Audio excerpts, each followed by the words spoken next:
नमस्कार, जोहार। मेरा नाम अभिषेक भारती है। द भारत मित्र देख रहे हैं आप, और हमारे साथ आरती, गौरव और समीर जुड़े हुए हैं। हम आपको कुछ बताएं उससे पहले हम आपको कुछ तस्वीरें दिखाते हैं।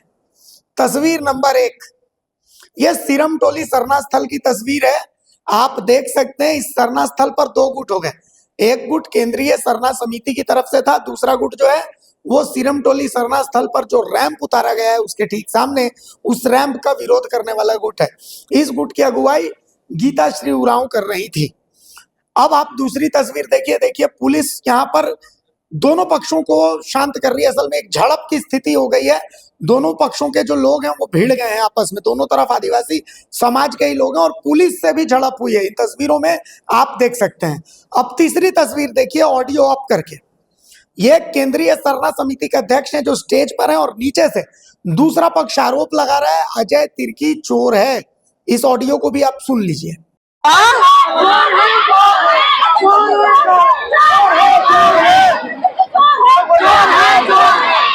अब चौथी तस्वीर देखिए। ये दूसरे पक्ष की आदिवासी महिलाएं हैं जो केंद्रीय सरना समिति के अध्यक्ष अजय तिर्की को चूड़ी दे रही हैं। उनको चूड़ी उन पर फेंक रही हैं।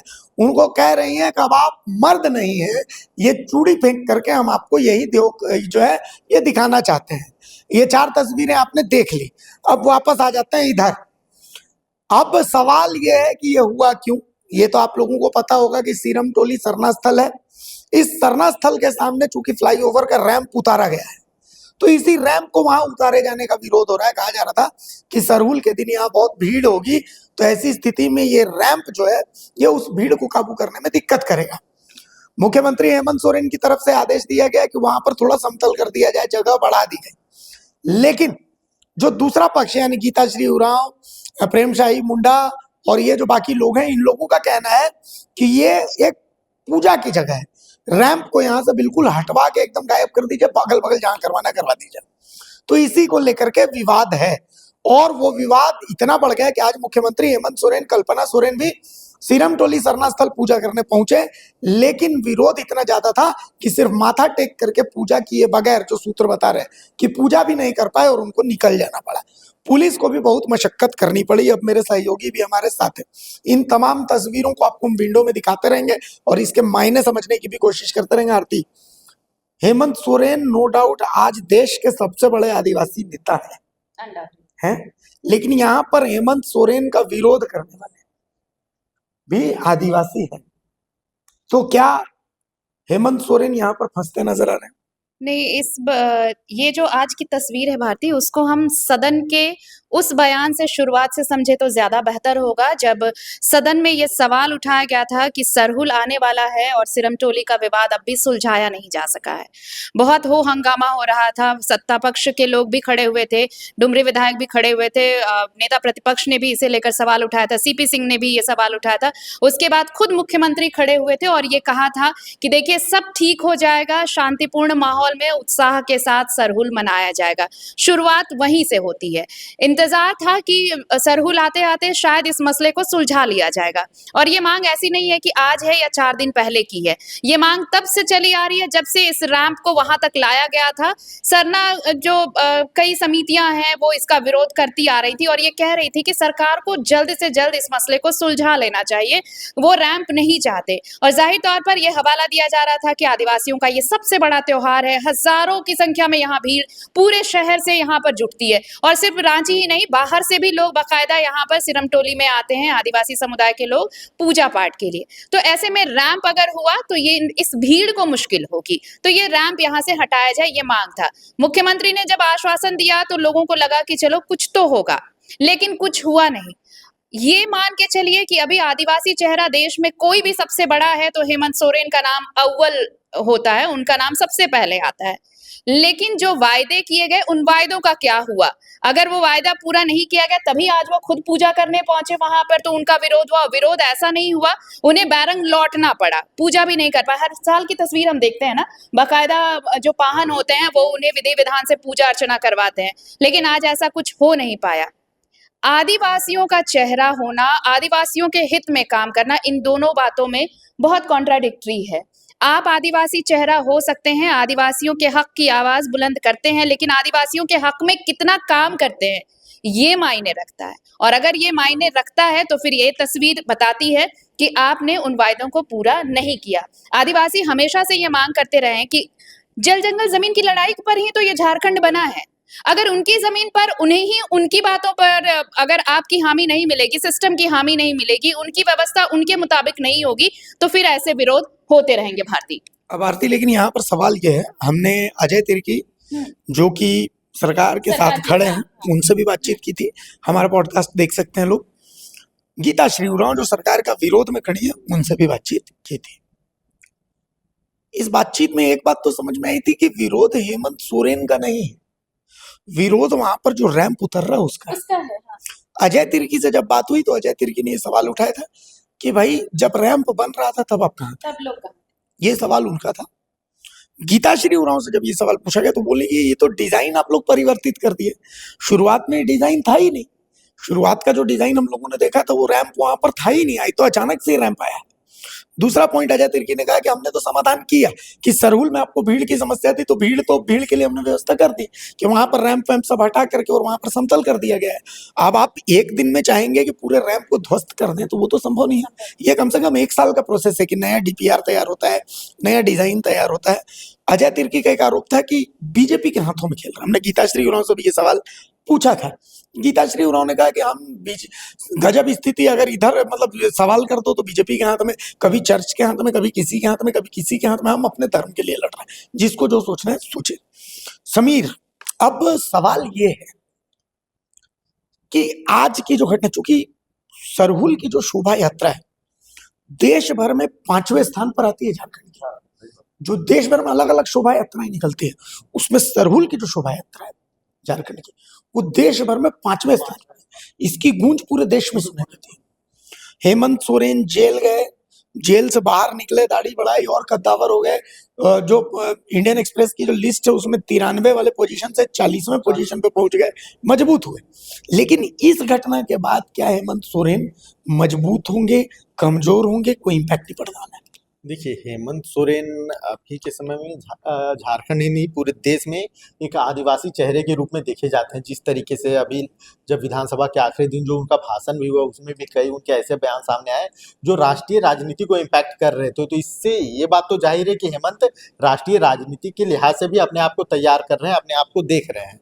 और रही बात ये विरोध की, तो पहली बार नहीं, अब हेमंत सोरेन इसको कैसे डील करते हैं यह सबसे बड़ा सवाल होगा। क्योंकि हर बार जिस तरह से हम लोग तस्वीरें देखते थे, हेमंत सोरेन, कल्पना सोरेन जाती, वो तस्वीरें वायरल होती थी, उसके रील्स करते थे, कल्पना डांस करती थी, उसके रील्स करते थे, मतलब वायरल होता ये तस्वीरें उनकी वायरल होती थी।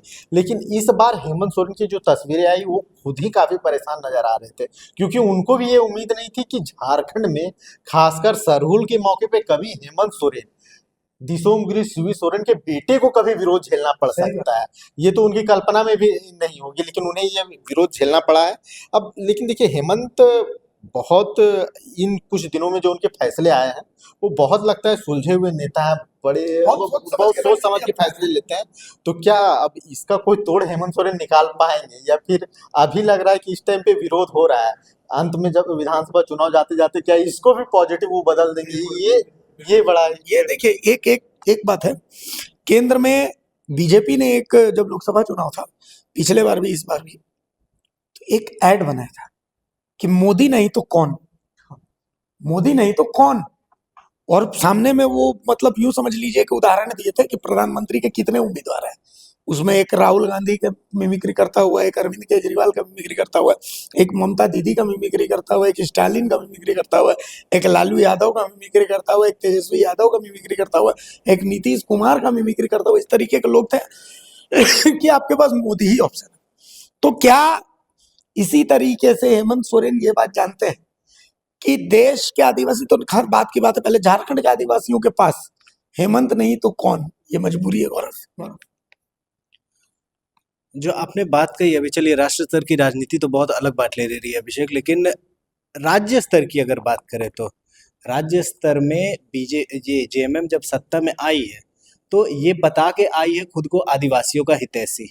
इनका जो मास्टर स्ट्रोक था वो भी पूर्ण रूप से महिलाओं और आदिवासियों के लिए था। अब जब आदिवासियों को खुद का हितैषी बताकर ये पार्टी सत्ता में आई है, इतना प्रचंड बहुमत मिला है, तो उसके बाद ऐसे मामलों में घिरने से हेमंत सोरेन बचते तो जरूर नजर आ रहे हैं। लेकिन सवाल फिर एक और खड़ा होता है कि क्या ये मामला उन्हें लॉन्ग टर्म डेंट देगा या फिर ये शॉर्ट टर्म नाराजगी है। एक बार अगर वो फ्लाईओवर का मामला किसी तरीके से रिजॉल्व हो गया, अब भले उसके लिए इन्हें एक एक्स्ट्रा पिलर बना के उस फ्लाईओवर के रैंप को एक्सटेंड करना पड़े वहां से, और जो सरना स्थल का गेट है, मेन गेट, वहां पे रास्ता क्लियर रखना पड़े, तो अभी तो हेमंत सोरेन मौजूदा समय में निश्चित रूप से घिरे नजर आ रहे हैं। लेकिन उन्हें बहुत अच्छे से पता है कि लुभाना कैसे आदिवासियों को अपने हक में कैसे करना है। उन्होंने पूरे तरीके से बीजेपी के मुंह से हड्डी छीनकर अपने मुंह में, अपने कब्जे में ले लिया था। आरती, यही सवाल आपसे भी कि हेमंत नहीं तो कौन, क्या है ना आरती? देखिए, अगर आप सीधे तौर पर देखें, जो सत्ता की भागीदार कांग्रेस है, आप उसमें भी ढूंढेंगे तो आपको कोई ऐसा आदिवासी चेहरा नहीं मिलेगा। हालांकि अभी प्रोजेक्शन आप बड़े तौर पर देखिए तो शिल्पी नेहा तिर्की को प्रोजेक्ट बड़े जोर शोर से किया जा रहा है। हालांकि सरना और क्रिश्चियन को लेकर के आप इसमें आप इसका क्लासिफाइड कर सकते हैं इसे, लेकिन जिस तरीके से उन्हें प्रोजेक्ट किया जा सकता है, मुझे लगता है एक चेहरा शिल्पी नेहा तिर्की का नजर आता है। लेकिन इसके अलग आप सत्ता पक्ष से बाहर निकलिए, आप विपक्ष में जाइए, आपको कोई ऐसा बड़ा चेहरा नहीं लगेगा। आप बहुत धूमधाम से चंपाई सोरेन को लाया गया था कि संताली आदिवासी का सबसे बड़ा चेहरा चंपाई, जो आएंगे तो पता नहीं भाजपा को क्या कुछ मिल जाएगा, कुछ इसी तरह से प्रोजेक्ट किया गया था। लेकिन आए और क्या हुआ बीजेपी का सबको पता है। अभी खुद चंपाई का अस्तित्व बीजेपी में क्या है ये भी आपको पता है। बाबूलाल मरांडी नेता प्रतिपक्ष हैं, लेकिन जिस तरह से नेता प्रतिपक्ष का हाव भाव, जो रुख और जो तेवर होना चाहिए, मुझे नहीं लगता कि वो कहीं भी सदन में दिखा। और खुद तो उन्होंने जनरल सीट से, मुझे लगता है उन्हें भी कहीं ये खौफ रहा होगा कि अगर वो SC ST सीट पर जाएंगे तो वो अपनी सीट नहीं बचा पाएंगे, इसलिए वो खुद जनरल सीट से। तो ये जो कद्दावर नेता की जो पहचान है, ये भी जानते हैं, हेमंत सोरेन बखूबी जानते हैं कि उनके सामने किसे आप प्रोजेक्ट कर सकते हैं बतौर मुख्यमंत्री, अगर वो नहीं तो कौन, यही सवाल है। तो उनको ये पता है कि अभी पब्लिक के पास, जैसे केंद्र में पता है कि मोदी के अलावा कोई ऑप्शन नहीं है पब्लिक के पास कि प्रधानमंत्री कौन होगा, उस लेवल पर उनके पैरेलल, तो ये ही चीज हेमंत सोरेन को भी पता है कि उनके लेवल का कौन सा आदिवासी चेहरा है जो झारखंड में बतौर मुख्यमंत्री प्रोजेक्ट किया जा सकता है। और जो छोटी छोटी आप देखिए, कोई ये सिरम टोली पहला कोई मामला नहीं है, ऐसे हजारों मामले पिछले 5 सालों में भी आए, जिसे हेमंत सोरेन ने हंसकर टाला है, हंसकर वो वक्त निकाला है और वापस वो सत्ता में लौटे हैं। जो चीजें दिखाती हैं, बहुत जोर शोर से उन्हें प्रोजेक्ट किया गया था, ईडी के अधिकारी जब उन पर लगे तो बीजेपी ने हर वो कोशिश की थी ये बताने की कि कितने बड़े ये इन्होंने कैसे मतलब घपलेबाजी की है, फर्जीवाड़ा किया है। धुमकुड़िया का मामला ले लीजिए आप, चाहे बहुत सारे मामले हैं, आप जमीन घोटाले, लेकिन फिर भी हुआ क्या, जनता ने इतना प्यार लुटाया, प्रचंड बहुमत में आए। तो ये सिरम टोली में अगर ये कहा जा रहा है कि आदिवासी नेता होते हुए भी वो आदिवासियों का पक्ष नहीं रख रहे हैं, तो ये समझना होगा कि ये सिर्फ थोड़ी देर की बात है। कुछ ना कुछ रास्ता मुख्यमंत्री ऐसा निकालेंगे कि आप फिर ये विरोध भूल जाएंगे और फिर उन्हें नए चेहरे के साथ, नए रूप, नए कलेवर में आप हेमंत सोरेन को पसंद करेंगे, और ये चीजें भूलना होगा झारखंडियों को, रांची वासियों को तो खासकर। नए तेवर में नजर आएंगे हेमंत सोरेन और उस वक्त फिर कोई नहीं होगा उनके सामने खड़े होने को। देखिए, इसमें 3 पॉइंट्स हैं। पहला पॉइंट, जैसे आपने शिल्पी नेहा तिर्की की बात की, शिल्पी नेहा तिर्की ने तय कर दिया है कि वो तो अपने वोट बैंक को कैटर करेंगे। हाँ। शिल्पी नेहा तिर्की का वोट बैंक कौन है? शिल्पी नेहा तिर्की का वोट बैंक है मुसलमान। शिल्पी नेहा तिर्की का वोट बैंक है क्रिश्चियन। तो आपने देखा कि जिस दिन रांची बंद था, सिरम टोली सरना स्थल के लिए शाम में वो इफ्तार पार्टी कर रही, बिल्कुल, और इस मामले में बहुत कुछ बोलने से भी वो बचे रहे हैं। तो शिल्पी नेहा तिर्की को शिल्पी नेहा तिर्की को आप खारिज कर दीजिए, अव्वल। दूसरा ये है कि संथाली आदिवासी समुदाय में, मतलब आप शिल्पी नेहा तिर्की की जो एक्सेप्टेबिलिटी है वो कुछ हद तक मांडर जो विधानसभा है, बस मांडर विधानसभा तक, उनके पिता की जो एक्सेप्टेबिलिटी है कुछ हद तक वो लोहरदगा तक है। इसके अलावा उनकी एक्सेप्टेबिलिटी वहां से खत्म हो जाती है। एक्सेप्टेबिलिटी हेमंत सोरेन की। अब आते हैं हेमंत सोरेन पर। हेमंत सोरेन को 3 स्तर पर घेरने की कोशिश है। सिरम टोली सरना स्थल को आपने देखा, जब बंद हुआ तो एक लकीर खींची। लकीर किस बात की खींची? सरना आदिवासी और क्रिश्चियन आदिवासी, तो हाँ, ये बहुत अहम था। खींची। संथाल में घुसपैठ का मामला बीजेपी धीरे धीरे पकड़ रही है। इसको उससे आप जब जोड़िएगा तो एक और मुद्दा जिसको लेकर के चंपाई सोरेन अब हमलावर हो रहे हैं, वो मुद्दा है धर्मांतरण का मुद्दा। मतलब वही सरना और क्रिश्चियन आदिवासी। उड़ीसा में जाकर के इन्होंने मयूरभंज में जाकर के और सभा की है, और वहां से ये धीरे धीरे धीरे धीरे झारखंड और फिर संथाल लेकर के रहे। यानी ये 3 स्तर पर बीजेपी जो है वो घेरने की कोशिश कर रही है। और एक चौथा मुद्दा जो इस सीरम टोली और सरहुल के बाद जो चौथा मुद्दा गर्म होने वाला है वो पेशा का मुद्दा है।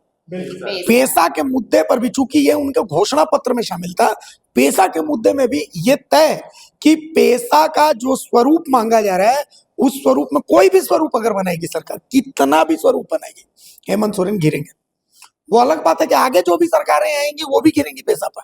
पेशा और स्थानीयता का जो मुद्दा है, स्थानीयता का मुद्दा अभी तबाह हुआ है, लेकिन आने वाले दिनों में वो भी स्थानीयता का मुद्दा उठेगा। पेशा की बात होगी, उसके बाद स्थानीयता। तो वही मैंने कहा कि 3 स्तर पर घेरने की तैयारी है। पहला घेराव होगा धर्मांतरण के मुद्दे पे, सीरम टोली वीरम टोली सब को लॉन्ग डिस्टेंस में आप देखिएगा तो वो धर्मांतरण के मुद्दे पर आ जाता है। दूसरा मुद्दा जिस पर हेमंत घिरते नजर आएंगे पेशा, और तीसरा मुद्दा जिस पर घिरते नजर आएंगे वो स्थानीयता। तो कुल मिलाकर के हेमंत एक चक्रव्यूह में जा रहे हैं, लेकिन हेमंत के अपने दांव, अडानी से मिलना माफ कीजिए, अंबानी से मिलना, अडानी अंबानी से मिलना, ये हेमंत का बहुत दूरगामी सोच है। तो क्या हेमंत कोई ऐसा दांव खेल रहे हैं बार बार के राजू का मिलना जाकर के सीएम आवास में हेमंत सोरेन से? तो क्या हेमंत कोई ऐसा दांव खेल रहे हैं जिसमें विकेट कांग्रेस का, चूंकि देखिए बीजेपी का विकेट ऑलरेडी गिरा हुआ है, हर वो चीज ऐसी हो रही जिससे फायदा बीजेपी को पहुंचना है। हेमंत को नुकसान होगा तो भी बीजेपी को फायदा होगा, कांग्रेस को नुकसान होगा तो भी बीजेपी को फायदा होगा। बीजेपी एक बात जान गई है कि जिस स्तर के अभी उसकी राजनीति चल रही है, 5 साल तो छोड़ दीजिए, आने वाले 50 साल में भी अगर इन नेताओं के भरोसे रहा तो सत्ता में तो नहीं आने वाले। अच्छा, एक चीज यहाँ पे मैं जरूर बोलूंगी भारती कि अगर इन खबरों में अगर थोड़ी सी भी सच्चाई है कि जो अडानी और मुख्यमंत्री की मुलाकात हुई है, इसका पूरा प्लेटफॉर्म किसने तैयार किया? गोड्डा सांसद निशिकांत दुबे ने। तो अगर बीजेपी इस प्लेटफॉर्म पर भी काम कर रही है, इस एंगल से भी काम कर रही है, तो इसका नुकसान सबसे ज्यादा अगर किसी को होगा तो कांग्रेस को होने वाला है। वही मैं कह रहा हूँ कि तो इस मामले में सबसे ज्यादा बैकफुट पर अगर कोई है तो वो कांग्रेस है। आप देखिए इसमें सबसे ज्यादा नाराजगी शिल्पी नेहा तिर्की को झेलनी पड़ रही है, कांग्रेस, बंधु तिर्की को झेलनी पड़ रही है, कांग्रेस। हेमंत सोरेन संताल समाज के नेता है, ठीक है, संताल समाज के नेता है। तो संताल समाज का जो जनसंख्या है वो सरायकेला में है, वो अब आपको संताल में है, ठीक है, इस इलाके में है, ठीक है ना, संताल में है। तो यहाँ पर नुकसान अगर होगा तो वो कांग्रेस को होगा, क्योंकि रांची के आसपास के मंडल की सीट कांग्रेस की सीट है, खिजरी की सीट कांग्रेस की सीट है, खूंटी में जो लोकसभा की सीट है वो कांग्रेस की सीट है, समझ रहे हैं? तो कुल मिला करके ये जो खेल है, बीजेपी को ये पता है कि वो सत्ता में नहीं आएगी, तो ऐसी स्थिति में बीजेपी का जो खेल होगा वो खेल ऐसा होगा कि सांप भी मर जाए लाठी भी न टूटे। और हेमंत सोरेन को मैया सम्मान योजना चलाना तो कांग्रेस के भरोसे चल नहीं सकती है, वो सिर्फ और सिर्फ केंद्र के भरोसे चल सकती है। तो बाकी लोग समझदार हैं, लोग अपना समझते रहे, हमने तो अपना एनालिसिस दिया है, ठीक है। और देखिए बिजली महोदय भी कट गए तो बहुत ज्यादा हम लोग नहीं बोलेंगे, हम लोग गरीब लोग हैं, हम लोग सिर्फ एनालिसिस करते हैं। आपको एनालिसिस पसंद है तो कमेंट करके बताइएगा, और अगर ना पसंद आए तो क्या नहीं पसंद है वो भी कमेंट करके बताइएगा। बाकी लाइक कीजिए, सब्सक्राइब कीजिए, शेयर कीजिए, हमारे चैनल को ऐसे ही रीच डाउन कर दें यूट्यूब महोदय। और यूट्यूब के पीछे बहुत सारे हमारे मित्र जो है वो लोग नाराज हैं हमसे कि आप लोग कुछ भी दिखाते हैं। तो ऐसी स्थिति में आप ही लोग हमारा सहारा है, तो आप लोग सहारा है तो देखिए इस वीडियो के बाद में QR भी मिलेगा, वहां से सहारा दीजिए। और उसके बाद फिर अगर वहां से नहीं दे सकते तो कम से कम वीडियो को लाइक कर दीजिए, शेयर कर दीजिए, चैनल को सब्सक्राइब कर दीजिए, यही हमारे लिए हमारा हौसला रहेगा। नमस्कार, जोहार। अगर खबर पसंद आए तो आप QR स्कैन कर दें हमारा साथ। आपका एक छोटा आर्थिक सहयोग है हमारा बड़ा हौसला। द भारत मित्र, बुलंद भारत की बुलंद तस्वीर।